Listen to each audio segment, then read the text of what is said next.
자, 안녕하십니까. 자, 전 시간에 그 감정평가 중에 원가 방식 중에 그 제조달 원가 이걸 좀 공부했었습니다. 다시 말하면 지은 지 5년 된 건물이 있다. 그러면 애초에 1억이 들어갔었는데 5년 된 건물이 있다면 5년 된 시점에서의 이 건축 자재 가격 이걸로 다시 한번 지어본다면 한 3억 정도 들어갈 것 같다. 그러면 여기서 한 5년 정도 지났으니까 가치 감소분을 빼내자 하는 것을 우리는 감가 수정한다 이렇게 표현합니다. 자, 이 감가 수정하는 방법은 크게 이제 두 가지 형태인데, 크게는 먼저 내용 연수에 따라서 이거를 평가할 수도 있는 겁니다. 감가 수정할 때. 그러니까 조금 이따 하겠지만 경제적 내용 연수 기간 동안에 요 3억을 적절히 감액을 시켜주는 겁니다. 이 건물만의 가치를 평가할 때. 이게 이제 원칙인데, 그 외에도 관찰 감가법이라든가 분해법, 아니면은 뭐 시장 추출법, 기타 임대료 손실 환원법 이런 걸 적용해서 조정할 수도 있고, 그러니까 내용 연수에 의해서 평가한 걸로 그걸 기초로 하되 조금 전에 얘기했던 분해법이라든가 감찰 감가법 이런 걸로 조정할 수도 있고, 여의치 않을 경우는 그 다른 방법이 있죠. 분해법이라든가 관찰 감가법, 그 다음에 시장 추출법, 임대료 손실 환원법 이런 거를 적용할 수도 있다. 이렇게 이제 규정하고 있습니다. 자, 그러면 여기에 대해서 좀 잠깐 감가 수정하는 방법인데, 여기서는 내용 연수에 의한 방법을 다시 한번 생각해 보겠습니다. 내용 연수에 의한 방법은, 예컨대 지은 지 2년 된 건물이 있다고 쳐볼게요. 2년 된 건물이 있는데, 자, 원래 그 건물을 지었을 때 80만 원을 들여서 지었다고 쳐볼게요. 근데 2년 된 시점에서의 건축 자재 가격으로 다시 한번 지어보자. 다시 한번 지어본다면 한 100만 원 정도 들어간다고 가정해보자. 100만 원. 자, 그리고 요게 5년 정도 지나게 되면, 5년 지나게 되면 그때서부터는 수익보다 비용이 더 크다는 얘기죠. 그럼 철거해야 되겠네요. 네, 철거하면은, 어쨌거나 철거하면 아무것도 생기는 게 없다 쳐볼게요. 그러면 100만 원짜리가 5년 지나면 어떻다고요? 다 없어진 거죠. 이 5년을 뭐라고 하냐면 그 경제적 내용 연수 이렇게 표현합니다. 경제적 내용 연수. 근데 이제 철거하게 되면 그 철근 같은 거 이런 거 그런 것들은 팔면 좀 돈이 될 수 있는 거죠. 그러니까 뭐 고물상에 갖다 팔면은 돈이 될 겁니다. 그러니까 한 10만 원 정도는 챙길 수 있다고 쳐볼게요. 자, 그러면 이름 한번 붙여보겠습니다. 요 100만 원을 뭐라고 하냐면 이거를 제조달 원가다. 제조달 원가. 그 다음에 요 10만 원을 잔존 가치다 해줘 볼게요. 잔존 가치. 그러면 결국은 100만 원짜리가 5년 지나면 10만 원만 남으니까 결국은 90만 원만큼 가치가 감소했다는 얘기죠. 그러면 감소된다는 얘기니까 90만 원을 적정히 매기 적정액씩 빼내자 그런 얘기입니다. 이거를 지금부터 내용 연수에 의한 방법이다 이렇게 해줍니다. 먼저 내용 연수에 의한 방법으로 하는 게 원칙이라고 했죠. 다만 예외적으로 관찰 감가법, 분해법 이런 걸로 조정해 주든가 아니면 이런 걸로 다른 방법을 선택해서 적용할 수도 있다 이렇게 정리하시면 됩니다.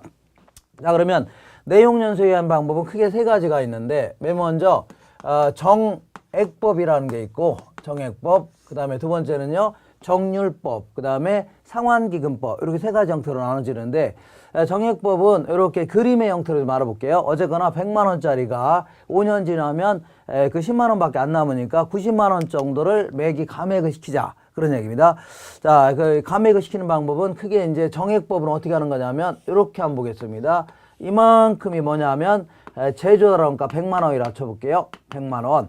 근데 이제 5년 지나면 10만 원 챙길 수가 있다. 그러면 이 90만 원만큼을 감액을 시키자 그런 얘기인데, 이때 정액법 같은 경우는 매기 감가액이 똑같다고 가정하는 겁니다. 감가액이 똑같다고 가정해서 이렇게 매기 1기, 2기, 3기, 4기, 5기 이렇게 해서 매기 감가액을 산정하는 그런 방법인데, 어쨌거나 여기서 그러니까 90만 원 곱하기 어떻게 하면 돼요? 매기 감가액은 5분의 1 해주면 되죠? 5분의 1 하게 되면 얼마 된다고요? 1년에 18만 원 될 겁니다. 그러니까 여기서 18만 원, 그 다음에 여기도 18만 원. 이렇게 해서 이기말 현재 감가 누계액은 요 합친 거 있죠? 감가 누계액은 36만 원이다. 그러면 적산 가치는요, 100만 원에서 36만 원 빼니까 여기서 요거 빼니까 64만 원. 이렇게 계산하는 걸 뭐라 한다고요? 정액법이다. 이렇게 해줍니다. 정액법. 다시 한번 생각해 볼게요. 자, 100만 원짜리가 5년 지나면 10만 원밖에 안 남죠. 그러면 90만 원만큼 같이 감소하는데 90만 원을 매기 똑같이 금액이 감소된다고 가정하고 감액을 시켜주는 겁니다. 그러니까 90만 원 아니고 5 아니니까 18만 원씩이죠. 여기서 18만 원, 여기서 18만 원. 합이 얼마라고요? 64만 원만큼 같이 감소했다. 그러면 나머지는 100만 원에서 36만 원이죠. 100만 원에서 36만 원 빼니까 64만 원만큼이 적산 가치다. 이렇게 평가하는 것을 뭐라 한다고요? 정액법이다. 이렇게 줍니다. 자, 거기에 비해서 정률법이라는 것은 어떻게 하는 거냐면, 자, 요거는 계산 문제가 나올 수가 있습니다. 그래서 계산 문제 연습을 좀 하셔야 됩니다. 자, 그리고 요거는 그동안 이제 계산하라는 문제가 나온 적은 없었습니다. 그렇지만, 아예 그냥 나오지 말라는 법은 없으니까 간단히 계산할 줄 좀 아시는 게 좋습니다. 자, 얘는 어떻게 계산하면 이렇게 계산하는 겁니다. 이렇게. 자, 이게 이제 100만 원인데, 자, 100만 원인데 5년 지나면 10만 원 챙길 수가 있다는 얘기죠. 그러면 요거를 정률법은 어떻게 하는 거냐면 처음에는 감가액이 크고 시간이 갈수록 점점 줄여주는 그런 방법입니다. 1기, 2기, 3기, 4기, 5기 이렇게 해서 얘는 계산할 때 어떻게 계산하냐면, 자, 매기 감가액은 이렇게 계산합니다. 매기 감가액은 하고 상가액 해도 상관없습니다. 원래는 회계에서 나온 용어들입니다. 그러다 보니까 상가액 해도 구분할 때만 구분하시고 상가액 했다고 해서 틀렸다고 보시면 안 됩니다. 상각이라는 것은 매기 금액을 좀 줄여나가는 것을 뭐 회계상 용어로 상각이다 이렇게 표현합니다. 그럼 매기 감가액은 어떻게 계산하냐면 전기말 자 적산 가치에다가 정률을 곱해줍니다. 전기말 적산 가치에다가 뭘 곱하라고요? 정률을 곱하면 되는데 여기서 계산할 때는 정률은 주어집니다. 전율. 예를 들어서 뭐 30%면 30% 이렇게 주어져요. 그러면 자 1기 말 현재는 전기 말 적산 가치는 아마 그 첫 기니까 한 번도 감액을 해본 적이 없죠. 그러니까 1기 때는 전기 말 1기 말 현재에서는 전기 말 적산 가치는 한 번도 감액을 안 했으니까 100만 원부터 출발하는 겁니다. 100만 원에 대해서 30% 이렇게 해주면 얼마요? 30만 원 나올 겁니다. 그러니까 첫 해는 30만 원이다. 이렇게. 자, 두 번째는요. 두 번째는 30만 원을 감액시켰었죠. 전기말. 그러다 보니까 전기말 적산 가치는 70만 원이 되겠네요. 그래서 70만 원에 대해서 30% 이렇게 계산하는 겁니다. 그러면 21만 원. 이렇게. 그러니까 2년째 된 애는 21만 원. 그럼 3년째 된 애는요. 100만 원에서 얘 빼고 얘 뺀 거에 30% 이렇게 해주면 됩니다. 어쨌거나 2기 말 현재니까 2기 말 현재 감가 누계액은 이만큼이네요. 51만 원. 51만 원이 감가 누계액이다. 이렇게. 자, 그러면 그 적산 가치는요. 100만 원에서 51만 원 빼니까 요만큼 49만 원. 요게 바로 정률법에 따른 적산 가치다. 이렇게 얘기합니다. 적산 가치. 그 다음에 하나만 더 해보겠습니다. 이번에는 상환기금법이라고 있는데 얘는 어떻게 하는 거냐면 얘는 상환기금법의 기본적인 논리는 요겁니다. 논리는 뭐냐면 이쪽으로 잠깐 와보겠습니다. 이쪽 보면 어쨌거나 이 광산 같은 경우에 딱 적합한데 광산 같은 경우는 이렇게 5년 지나면 광물 채굴이 다 끝난다고 쳐볼게요. 채굴이 끝나면 이 광산업 하는 사람들은 해산하는 건 아니겠죠. 그러니까 여기서는 가정 자체가 똑같은 광산을 또 한 번 구입한다 가정하는 겁니다. 또다시 구입한다 가정한다면 그러면 10만 원 챙길 수가 있는 거죠.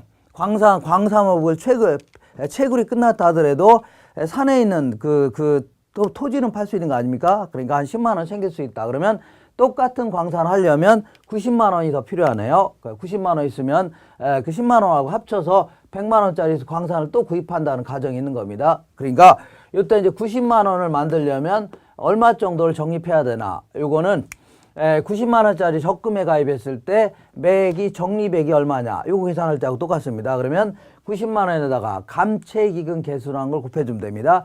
우리 화폐의 시간가치 이거에 따라서 그래서 147, 417이 나옵니다. 계산하면 이때도 147, 417 이렇게 자 그러면 147, 417 이런 식으로 매액이 그 적립액에 해당되는 만큼씩 감액이 된다고 가정하는 겁니다. 근데 적립하게 되면 뭐가요? 이자가 붙겠죠. 이거 포함되는 이자까지 합쳐서 감가가 된다 가정하는 겁니다. 그러다 보니까 첫 해는 147, 417이 감액이 되고 두 번째는 그러니까 똑같은 광산을 구입하려면 매기 일정씩 적립을 해야 될 거 아닙니까? 그럼 적립액에는 이자가 붙죠. 그래서 그만큼씩 감액이 된다고 해서 그만큼 감한 다음에 똑같은 그만큼씩 적금을 들었을 때 가입했을 때 또 다른 그 광산을 구입한다고 가정하면서 그에 상응하는 만큼 감가액을 산정하는 겁니다. 그러니까 첫 해는 147417, 두 번째도 147417. 그렇지만 두 번째는 첫 번째 입금한 거에 대해서는 이자가 붙겠죠. 1년간에. 그거 합쳐서 이제 147417에다가 플러스 147427에 대한 10% 이자라면 10%가 붙는 겁니다. 그러다 보니까 얘는 상환기금법은 기본적인 논리가 이겁니다. 이렇게. 자, 그러니까 이게 100만 원인데 10만 원 챙길 수가 있다. 그러면 얘는 첫 해는 감가액이 적게 하고 시간이 갈수록 점점 늘려나가는 그런 방식입니다. 그래서 첫 해는 147417, 두 번째는요 147417에다가 첫 해 입금한 거 금액에 이자가 붙겠죠. 그래서 162, 159 이렇게 이자가 붙는 겁니다. 147417에다가 147417에 대한 이자 10% 있죠. 이게 붙이니까 162, 159 이렇게 나왔다는 얘기죠. 그러다 보니까 요거 합치니까 이기말 현재 감가 누계액은 309576이 될 겁니다. 576.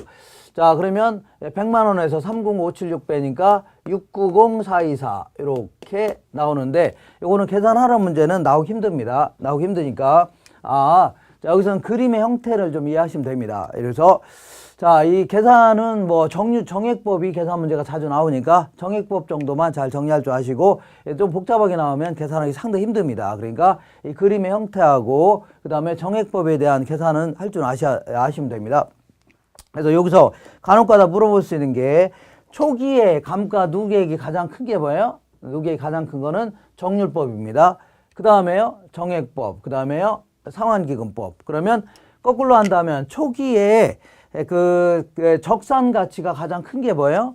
상환기금법이 가장 크네. 왜냐하면 초기에 감가액을 가장 적게 했으니까. 그리고 정액법은 항상 중간입니다. 그리고 정률법이 그 다음에 가장 적을 수밖에 없네요. 적산 가치는.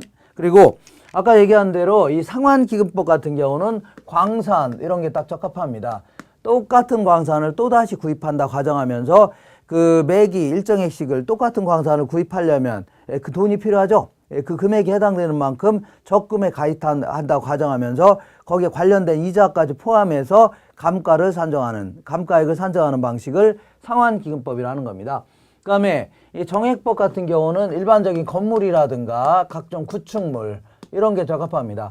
건물만의 가치를 따진다면 이 건물이라는 것은 언젠가는 40년 정도 지나면 철거해야 될 거 아닙니까? 그러니까 매기 적정액씩 일정액씩 감가가 된다는 가정이 합리적인 겁니다.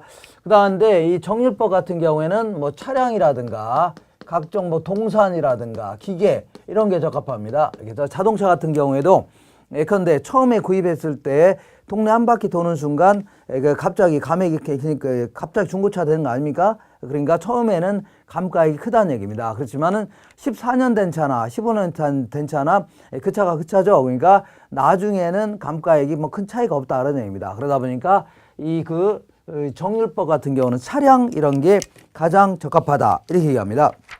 그 다음에 자, 이렇게 해서 이러한 내용 특히 이 그림의 형태를 좀 이해하시고 그림을 좀 볼 줄 아시면 되고, 그 다음에 이제 관찰 감가법이라든가 분해법 이런 게 있는데 시장 추출법 여기서는 간단히 이런 게 정도 있다 정도 하시면 됩니다. 이런 게. 그래서 관찰 감가법은 그야말로 노련한 감정평가사가 요모조모 뜯어보더니 물리적으로나 기능적으로나 경제적으로 이 정도 감액이 됐습니다 하고서 평가하는 방식을 뭐라고요? 관찰 감가법이다 이렇게 해줍니다. 이 방식은 아무래도 개별적인 상태가 세밀히 이제 관찰되어 있기 때문에 아주 실태에 맞고 그 다음에 어떤 기능적 경제적 요인에 의한 감가 수정 있죠. 이런 게 이제 적합하다 이렇게 얘기합니다. 이 기능이 어디 뭐 하자가 있거나 이런 경우 바로 이제 알 수가 있는 거 아닙니까? 그런 것들은 어떻게 일정액씩 막 이렇게 감액을 시키는 것보다는 꼼꼼히 한번 감정평가자가 평가해 본 다음에 이렇게 평가하는 게 그래도 실정이 가장 맞을 겁니다. 주변에 이제 그 환경에 따라서 경제적 감가도 마찬가지겠죠. 이렇게 일률적으로 감액을 시키는 것보다 훨씬 낫겠죠. 다만 이것도 단점이 있는데 아무래도 평가 주체의 개별적인 능력이라든가 주관에 좌우될 여지가 큽니다. 그래서 아무래도 그 노련한 감정평가사는 뭐 이런 걸 할 수 있겠지만 얼마나 그 경험도 없는 사람이 이거 하기엔 좀 곤란하다 그런 얘기입니다. 그리고 외부에서 요거는 요모조모 뜯어보면서 감가액을 산정하는 방식이기 때문에 외부에서 관찰할 수 없는 기술적 하자 있죠. 그러니까 겉모습만 보고서는 알 수 없는 그러한 어떤 하자를 좀 놓치기가 쉽다 그런 얘기입니다. 그 다음 이제 분해법은 이 관찰 감각법을 보다 더 업그레이드 시킨 그런 방식입니다. 그러니까 자, 이 그 관찰 감각법이 물리적, 그 다음에 기능적, 경제적 감가 요인으로 이렇게 구분해서 얘는 이 정도 감액이 됐다, 얘는 이 정도 감액이 됐다, 이렇게 해서 평가하겠다 그런 얘기인데, 자, 우리 이제 그 분해법은 요걸 보다 더 세밀하게 이제 분해를 해보는 겁니다.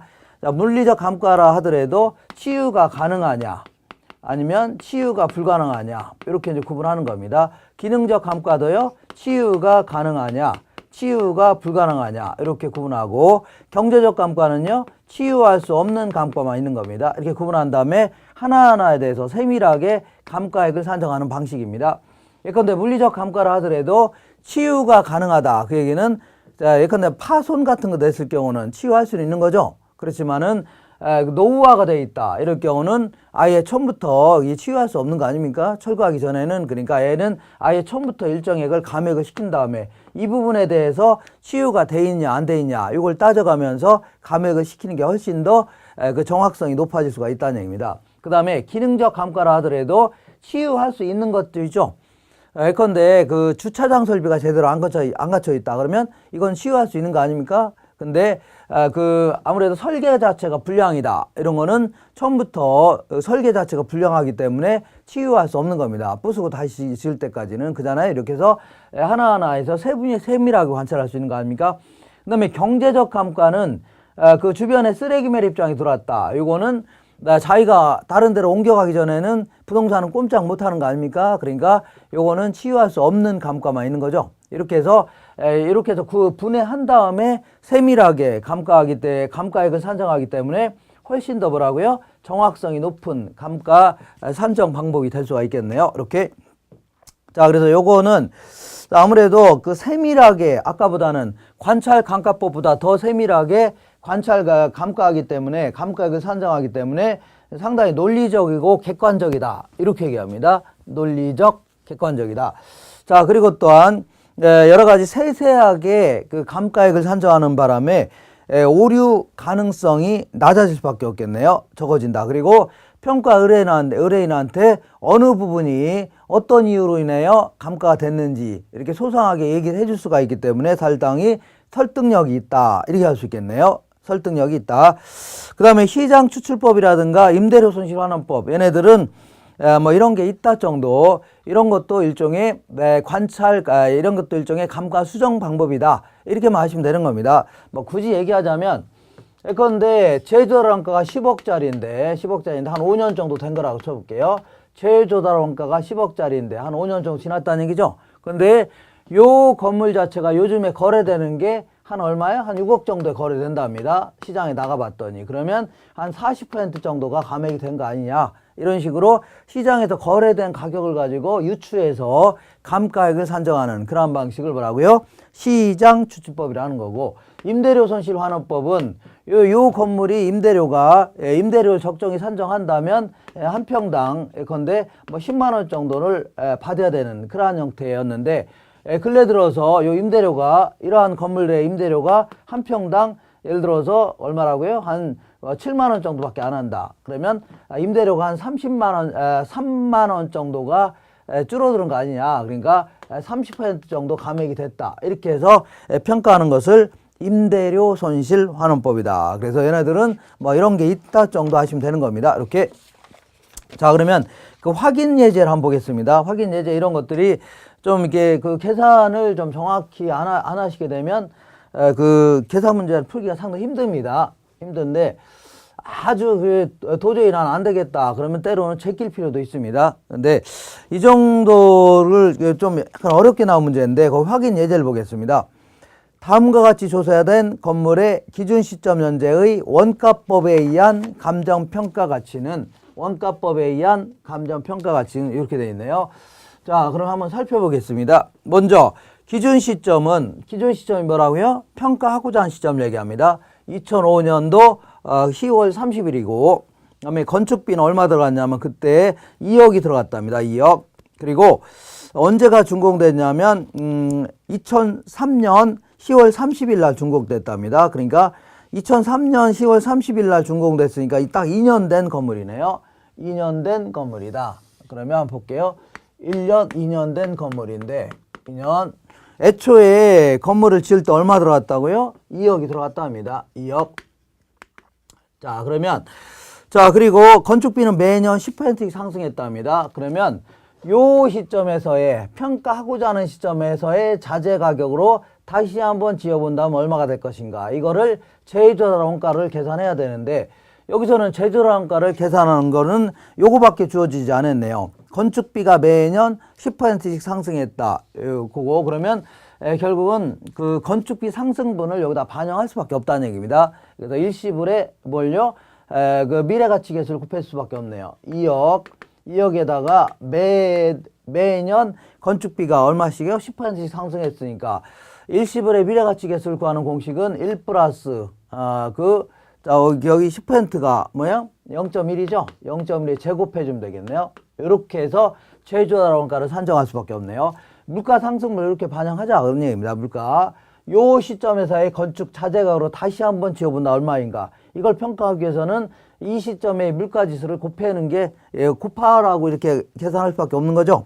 그러니까 계산하면 이거 얼마가 되냐면 자 24200000 2억 4,200만 원이 되는 겁니다. 이게 바로 요 시점에서의 뭐가요? 제조달 원가가 되는 거고 그 다음에 기준 시점 현재 잔존 내용수가 48년이랍니다. 남아있는 연도가 몇 년이라고요? 48년. 그러면 총 경제적 내용수는 50년이라는 얘기죠? 50년. 그 다음에 내용연수 만료시 잔존가치율은 10%. 요 10%는 챙길 수가 있답니다. 그러니까 요거는 그 제조달 원가고 그 다음에 요거의 10% 하면 얼마라고요? 24200000 24200000 요게 바로 뭐가 된다고요? 이게 바로 잔존가치가 되겠네요. 이 정도는 챙길 수가 있다는 얘기죠. 이거는 제조달 원가고 자 그러면 이 2억 4,200만 원이 50년 지나면 요것만 남는다는 얘기죠. 그 나머지가 이제 감액이 되는데 자 됐다는 얘기인데 정액 부분 어떻게 하는 거예요? 그러면 매기 감가액은 이렇게 계산하면 되겠네요. 매기 감가액은 24200000 빼기 24200000 이렇게 해주면은 뭐가 된다고요? 그 50년 지나서 감가되는 부분이죠. 감가되는 부분 요거는 챙길 수가 있다고 했으니까 요거를 50으로 나누면 50년으로 나누면 매기 감가액이 나옵니다. 얼마 나오냐면 4356000 4356000 435만 6천 원이라는 얘기죠. 근데 이제 2년이 지났으니까 매기 감가액이 435만 6천 원씩이래요. 여기서 435만 6천 원. 그러면 합치니까 2년 동안에 감가 누계액을 계산할 수 있죠. 누계액은 어떻게 계산하면 돼요? 4356000 곱하기 2년을 해주면 될 거 아닙니까? 2년. 그러면 얼마 나오냐면 8712000 8712000 이렇게 됩니다. 그러면 마지막으로 이제 적산 가치를 구하려면 어떻게 계산하면 돼요? 적산 가치는 그 제조달 원가 2억 4,200만 원에서 그동안의 감가 누계액인 871만 2천 원을 빼주면 되는 거죠. 그러면 계산하면 233 그 다음에 288 000 이렇게 나옵니다. 다시 한번 해볼게요. 애초에 그 건물 지을 때는 2억이 들어갔는데 요 시점에서의 건축 자재가로 다시 한번 지어보자. 그럴 경우는 물가 상승을 반영해야 되겠죠. 반영했더니 이렇게 계산했다는 얘기입니다. 그리고 요게 50년 지나면 10%는 챙길 수 있다는 얘기죠. 그러면 여기서 요 뺀 나머지가 50년 동안 감액이 된다. 그런 얘기입니다. 그러면 요거를 50년으로 나눠 갖고 매기 감가액을 산정한 다음에 2420000에서 요거 그동안의 감가 누계액을 빼서 계산하자. 그런 논리입니다. 자, 다소 이제 복잡하게 이게 계산한 문제인데 상당히 까다로웠기 때문에 맞춘 분들이 많이 안 계십니다. 그리고 이런 걸 못 맞춘다고 해서 아우 난 떨어지는구나 이렇게 생각하시면 절대 안 됩니다. 우리 시험은 그 100문제를 물어봤을 때 40문제는 틀려도 되는 그런 시험이죠. 그러니까 이러한 이런 문제들은 좀 다시 말하면 이런 문제는 또 떨어뜨리려고 나온 문제이기 때문에 이런 건 틀려도 다른 데서 많이 맞추면 되는 겁니다. 충분히 다 합격하고 이런 거를 다 틀리고서도 충분히 다른 사람 많이 합격해 갖고 나갔습니다. 그리고 상당 부분은 정확히 그 막 고득점 안 맞고도 그 쉽게 이제 공부해서 상당 부분이 많은 분들이 합격하고 나갔으니까 걱정 마시고, 이런 거 못 푼다고 해서 야 이거 도저히 못하겠다 이렇게 하시면 절대 안 되는 겁니다. 자, 이번에는 적산법에 대해서 알아보겠습니다. 적산법은 원가 방식에 의해서 뭘요? 그 임료를 평가하는 방식을 적산법이다 이렇게 얘기합니다. 자, 원가 방식에 의해서 임료를 평가하는 방식을 적산법이다 이렇게 얘기합니다. 여기서 적산법은 이게 들어간 비용들을 전부 쌓아놨다, 그래서 그렇게 해서 임료를 평가하겠다 그런 얘기입니다. 이걸 적산법이라 하는데, 여기서는 기본적인 논리는 요겁니다. 그런데 어떤 사람이 갑이라는 사람이 있는데, 갑이라는 사람이 자 만약에 1억을 갖고 있습니다. 1억을 갖고 있는데 이걸 은행에다 예치하게 되면 1억에다가 곱하기 얼마라고요? 그 은행 이자는 10% 5%라고 쳐볼게요. 5% 받아내면 되겠죠? 5% 받을 수 있다고 쳐볼게요. 근데 이걸 부동산을 구입해서 임대사업 한다고 쳐볼게요. 부동산을 구입해서 임대사업 하게 되면 최소한도로 은행이 예치했을 때 들어오는 돈이죠. 이 정도는 받아내야 될 거 아닙니까? 받아내야 되는데, 근데 문제는 부동산을 구입하게 되면, 부동산을 구입하면 언젠가는 얘는 막 철거해야 될 거 아닙니까? 그리고 때한 뭐 재산세 같은 것도 해야 될 거 아닙니까? 이런 것도 받아내야 되겠네요. 그잖아요? 왜냐하면 은행에다 예치할 때는 그런 건 그거 안 받아도 되잖아요. 근데 여기다 부동산을 구입하게 되면 내가 뭣도 내야 돼요? 재산세 같은 거 내야 될 거 아닙니까? 그것도 좀 받아내야 되겠네요. 그래서 여기다가 필요로 하는 여러 가지 재라는 것은 여럿이라는 뜻입니다. 재군들 할 때처럼, 여러분들 할 때처럼 재 경비를 좀 더해서 어떤 적정한 임료를 책정하겠다 그런 얘기입니다. 자, 책정하는데 이때 요걸 뭐라고 하냐면 요거를 기초 가격이다 이렇게 얘기합니다. 그 다음에 이 5%를요 기대이율 여기다가 뭘 더해서요? 필요 재경비를 더해서 책정하겠다 그런 얘기입니다. 자, 여기서 저 주의할 것은 뭐냐면 요거는 이 내용연수 전 기간에 걸쳐서 예상되는 뭐 순수 이런 걸 얘기하는 게 아니라, 이 부동산에서 1년 동안 내가 임대를 하려고 할 때 임대차 기간 동안에 어느 정도를 받고자 하냐, 그러니까 여기에 초점을 맞추는 겁니다. 이때 내가 이제 임대를 하려고 할 때 어떤 경비는 포함해야 되고 어떤 건 포함시키면 안 되냐, 이런 거 상식적으로 생각하면은 좀 이해가 됩니다.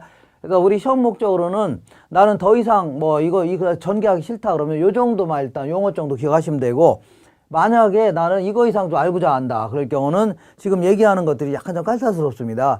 뭐냐면 여기 이제 들어가는 여러 가지 경비가 나갈 때인데, 이 경비를 어떤 거는 포함시켜야 되고 어떤 거는 포함시키면 안 되냐, 이런 것들이 있는데 이게 좀 공부하기가 좀 힘듭니다. 좀 약간 어려운데 한번 생각을 해볼게요. 자, 내가 임대료를 적정 이제 평가사가 이제 평가하려고 하는데, 임대료에다 연이면 연, 월이면 월 임대료에 어떤 경비는 포함시켜야 되고 어떤 건 포함시키면 안 되냐, 그런 내용을 좀 한번 생각해 볼게요. 이렇게.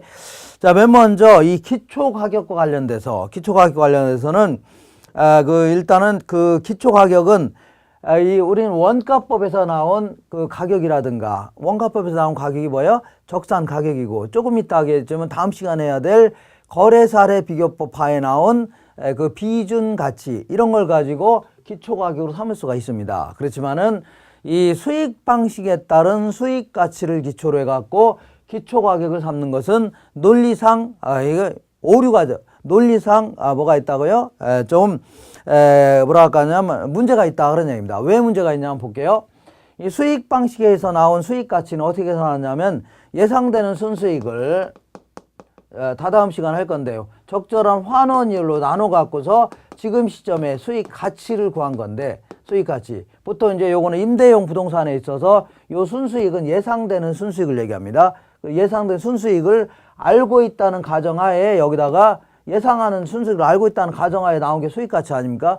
근데 지금 우리가 구하려고 하는 게 이게 임대료인데, 결국은 임대료를 구하려고 하는 거 아닙니까? 그러니까 논리상 모순이 있다는 얘기입니다. 그러다 보니까 이거는 이 수익 방식에 의한 수익 가치를 적용하는 것은 안 된다는 정도 아시고, 그 다음에 이 기초 가격은 계약 조건에 따른 계약 감가를 포함한 그러한 가치를 얘기하는 겁니다. 그러니까 부동산 전체의 가치를 기초로 하는 게 아니라 내가 만약에 그 2층, 이 3층만 빌려주려고 한다. 그러면 나머지는 빼야 되겠죠. 그래서 빼서 계약 감가를 고려한 가치가 있을 거 아닙니까? 그걸 기초로 해야 된다는 얘기입니다. 그 다음에 이번에는 기대 이율을 보겠습니다. 기대 이율은 보통 이제 임대차 기간 동안에만 적용된 이율입니다.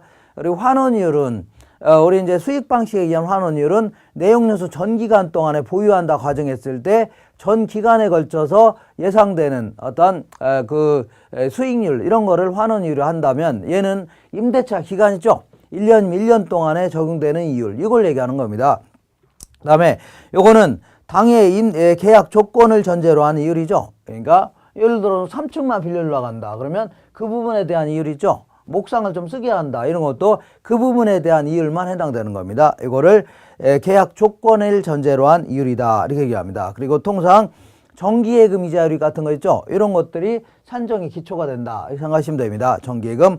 그 다음에 얘는 요거 은행에다 예치했을 때는 뭐 상각비 같은 거는 여기다 빠져 있겠죠. 뭐 은행이 예치할 때 상각비 이런 게 있을 일이 없는 거 아닙니까? 그래서 요것도 마찬가지로 같이 똑같이 해주기 위해서 상각비는 일단 빠져 있다. 반영이 안 돼 있다 생각하시면 됩니다. 그리고 자, 여기에는 보통 은행에다가 예금했을 때 은행이 이자를 주겠다. 그럴 경우는 소득세도 보통 포함되어 있죠. 그럼 요것도 똑같이 이제 소득세는 포함했다고 가정해서 일단 푸는 겁니다. 그런 다음에 그러니까 이거를 상각비는 반영이 안 돼 있다. 이거 상각후라는 용어 씁니다. 그리고 세금은 소득세는 아직은 소득세 포함되어 있다는 얘기죠. 요걸 기초로 하는 겁니다.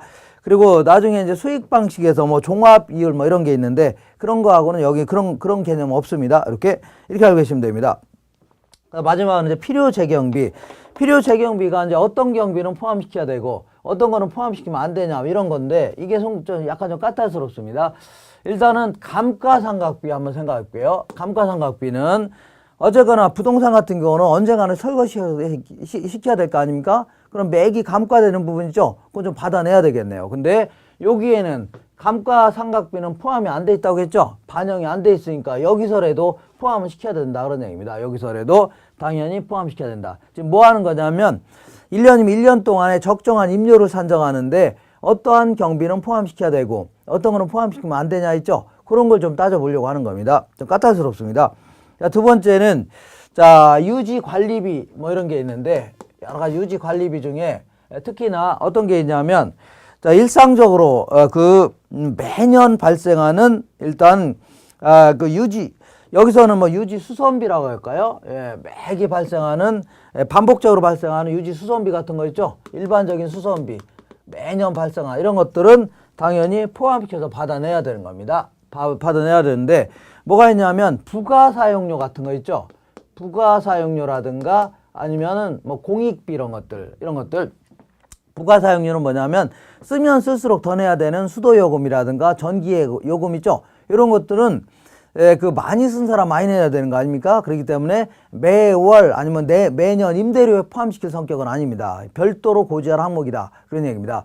그리고 공익비라는 게 엘리베이터 같은 거 사용하는 요금 이런 걸 얘기하는데 어떤 1, 2층 사는 사람들은 엘리베이터 사용 자체를 안 하잖아요. 그러니까 그런 사람들은 포함시키면 돼요? 안 돼요?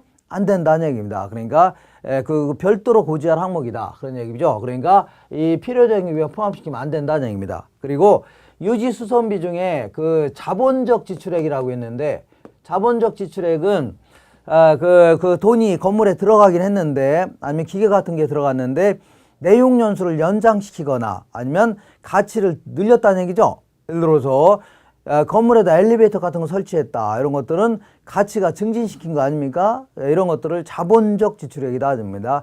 이런 것들은 기초가격에 포함시켜서 내용수 전 기간에 걸쳐서 받아내야 되지. 이거를 엘리베이터 설치한 걸 1년 동안 거기다 그 필요재 경비에 포함시켜서 1년 동안 받아내면 절대 안 되겠죠. 그러니까 이것도 포함시키면 안 될 항목이다 그런 얘기입니다. 그 다음에 자, 조세 공과라고 해서 여러 가지 조세 같은 게 있는데 이 중에서 재산세 같이 이런 거 보유세라고 하는데 이런 것들은 매달 발생하는 거 있죠. 매달이 아니라 매년 발생하는 것들 이런 것들은 포함시켜서 받아내야 되는 겁니다. 그렇지만 이 법인세라든가 아니면 소득세 이런 것들 있죠. 이런 것들은 아까 얘기한 대로 여기에는 뭐가 포함되어 있다고요? 법인세나 소득세가 포함되어 있다고 했죠? 그럼 여기다 포함했는데 여기다 또 포함시키면 이중으로 계산됩니다. 그러니까 이거 포함시키면 안 된다는 얘기입니다. 그리고 하나 더 취득세 같은 거 있죠? 취득하는 과정에서 부과된 세금 요것도 포함시키면 안 되는 겁니다.